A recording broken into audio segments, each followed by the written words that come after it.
What's up guys, this is Massey. Welcome to another video. In this video I want to show you how to find out the derivative of 4 times cosine x sine y equals to 1. And we need to use implicit differentiation. So we need to find dy over dx. That's going to be 4 times derivative of cosine x times sine y with respect to x equals to d1 over dx.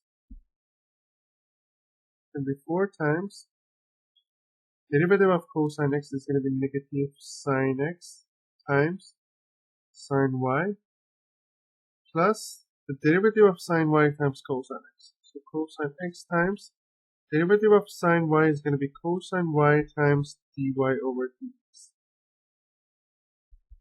And derivative of 1 with respect to x is 0.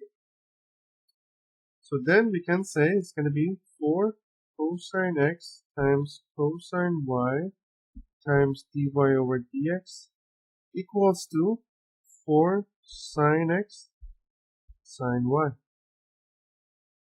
So dy over dx is going to be sine x times sine y over cosine x times cosine y. I basically cancel this 4 and 4. So that's going to be tan x times tan y. So that's the derivative of this expression. I hope you enjoyed this video. Please leave me a comment if you have any question. I'll get back to you as soon as possible. Thank you for watching and have a good day.